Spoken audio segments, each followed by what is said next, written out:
And you got 13-year-old kids coming in here and they're just wanting comic books and they're just wanting video games. And all of a sudden they hear vinyl for the first time, they hear Johnny Cash for the first time. Then they start looking at the other stuff and wow, this is neat. That's the most rewarding thing. You can't put a price on that.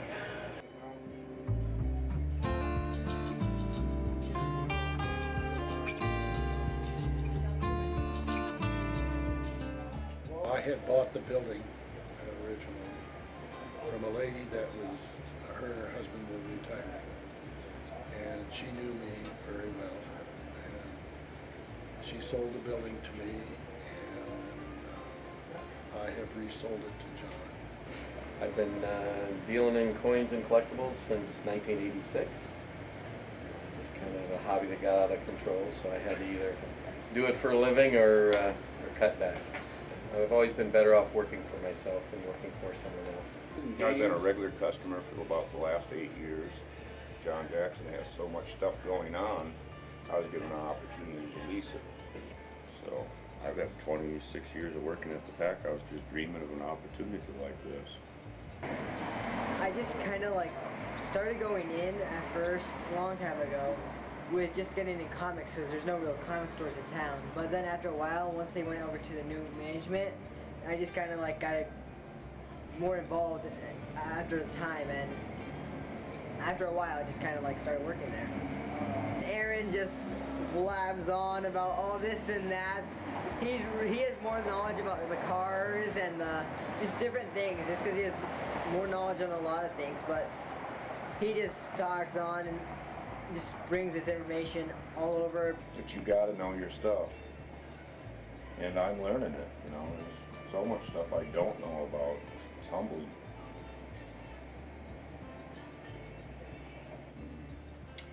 Lack of internet knowledge drives me insane. I feel like I have dyslexia. I have 5 thumbs on my hand, and it's like, how do I do this? If you can't work the computer, you've got an IQ less than a dog, apparently. So that's the most challenging thing. Everybody says, well, don't give Aaron anything good. He's going to use it. Well, that's what it's there for. If it's a comic book, I want to read it. If it's a record, I want to play it. If it's an antique tool, I want to use that damn thing. Wake up! Wake up! Kids love this.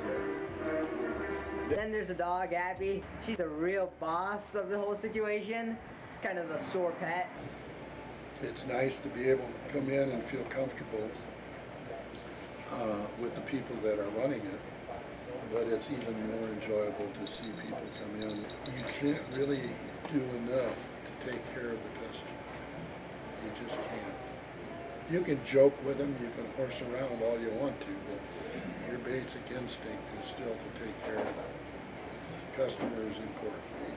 I care about people a little too much sometimes. I really do. It's just my nature. When I first started, I would go to a lot of antique shops and try to find coins, currency, which that was my main focus then.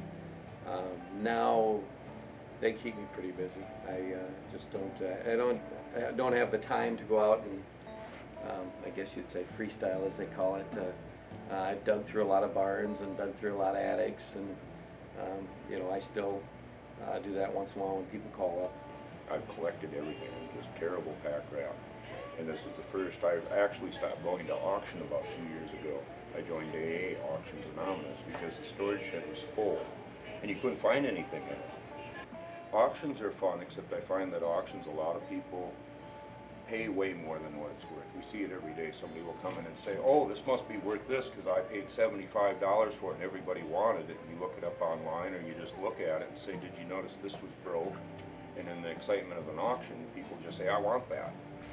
So I prefer flea markets. I prefer people bringing stuff in because then you can actually sit and think about it and research it. Auctions are more like impulse buys. For me, it really is the things that people bring in. You know, it's kind of like Christmas every day. You get to open something up, see what it is. Some of it you know what it is. Other things you have to do some research. People always come in to a new item that is new to them with a lot of hope that it's going to be worth a lot of money. And then there's times that we have people walk in and, hey, is this junk worth anything? And you're like, junk? that's a treasure, you know, and you might find something that's worth tremendous value for it. And that's a good feeling. That's always nice, you know. Nothing better than somebody coming in thinking they've got $50 and finding out they've got $5,000. So that makes my day too, whether we buy it, sell it, whatever. If we don't buy it, just seeing it and giving them the information, that makes you have a good day. I've always been interested in old things. It's just fun to find the history behind things, but once I was able to like start really going in, and they actually put me in through this and like trying to get me more into it so I have the knowledge, it just keep on going. To own something like this and do something where it's history, yeah, I have time to write at the same time, it would just be really fun. Just surrounded by things I love. You know, it's not a high profit business, you know. You gotta love the business. I mean, you could certainly make more money doing something else.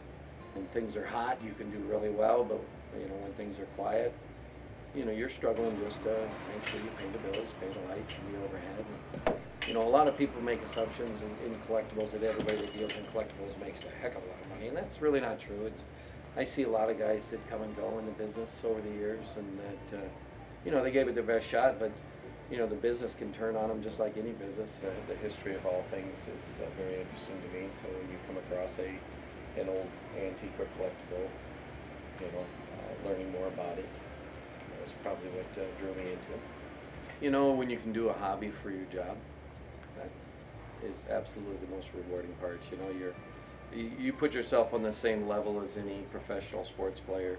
If they're playing a game that they enjoy and they're making a living at it, you can't beat that. It's not like going to Walmart and just buying stuff. It's like, what's here and what's that? Sometimes you get stung and sometimes you don't. And it's the excitement of it. Here, I'm learning things that no average teenager or high schooler really even would know on like a daily thing.